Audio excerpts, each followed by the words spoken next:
The quiet battle begins not on a field of honor, but within the besieged fortress of a man's own mind. Around the age of 30, something shifts. The external validation that once fueled the younger man begins to wane, replaced by a gnawing introspection. This is the onset of the inner war. It is a war waged in the silent hours, in the stark clarity of dawn before the world stirs, and in the lonely expanse of late-night contemplation. Most men do not recognize it for what it is. They mistake its symptoms for mere ennui, or stress, or a midlife crisis. But it is more fundamental. It is the reckoning of the soul. The first frontal assault comes from the specter of unfulfilled potential. The dreams and ambitions of youth, once sharp and clear, now appear blurred against the relentless march of time. The man looks back and sees paths not taken, opportunities squandered, and the ghosts of decisions made or not made. This can paralyze him, or it can forge him into something harder. The choice, as always, rests within his will. He is confronted by the undeniable reality that his days are finite, and the currency of time is non-refundable. This is the crucible where true character is tested.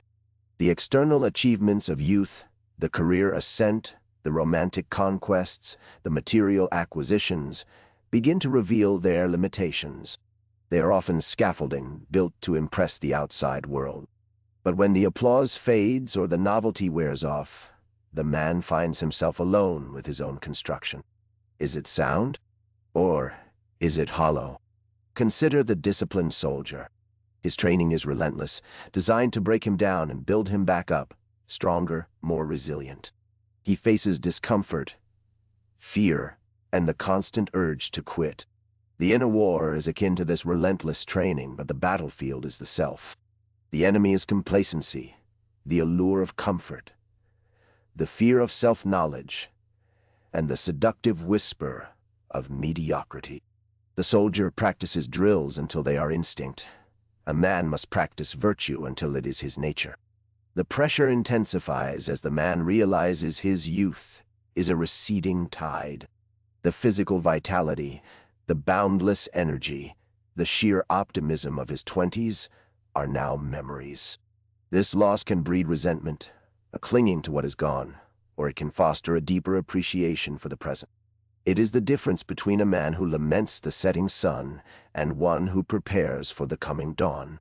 The Stoic understands this transition not as an end, but as a change of season. He must confront his own shadow. Carl Jung spoke of the shadow self, the part of us we repress, deny, or exile because it is deemed unacceptable by ourselves or society. After 30, these repressed elements have a way of surfacing. Unresolved anger, hidden insecurities, unspoken desires, they begin to exert their influence, often through destructive behaviors or strained relationships. Ignoring them is like ignoring a festering wound. The Stoic philosopher Marcus Aurelius, an emperor facing plague, war, and political intrigue, constantly reminded himself of the internal battle. He wrote in his meditations, "You have power over your mind, not outside events. Realize this, and you will find strength." This realization is the bedrock of the man's defense. He cannot control the onset of this inner war, but he can dictate his response to it. This is where the quiet discipline comes in. It is not about grand gestures, but about the small, consistent acts of self-mastery.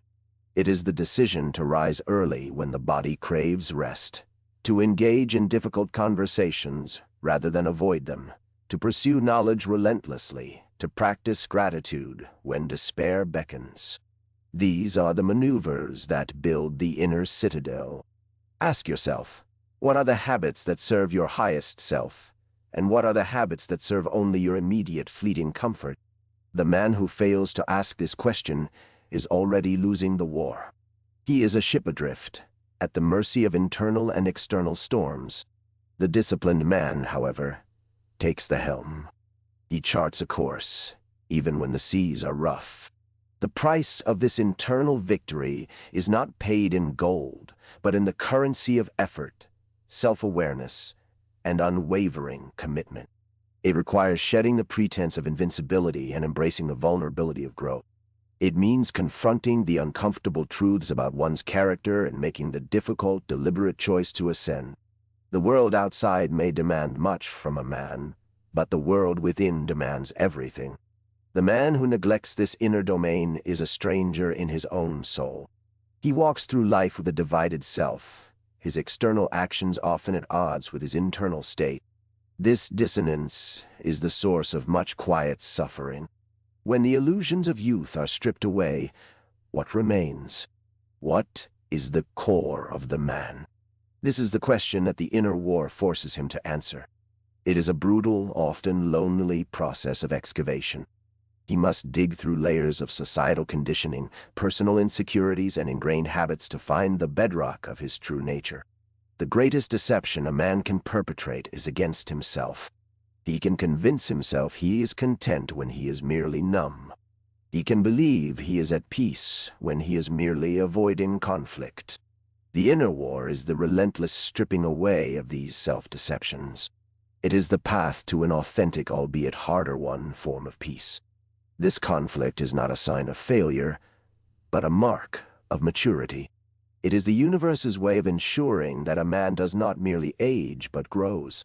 The man who successfully navigates this war emerges not unscathed, but unbroken. He is tempered, like steel, his strength refined through trial. He understands that true power lies not in domination, but in self-mastery. His relationships deepen, his work gains meaning, and his understanding of life itself becomes profound. The external world may continue to rage, but the man who has won his inner war stands firm. He is the architect of his own resilience, the silent guardian of his own soul. The trials of his 30s become the foundation for a life of purpose and enduring strength. The war within is not a battle to be won once, but a continuous process of vigilance and refinement. It is the ongoing work of building a character that can withstand the inevitable trials of existence. It is the profound duty of every man to engage in this struggle, for in it lies the possibility of true freedom and enduring strength. The warrior who masters himself becomes the master of his fate.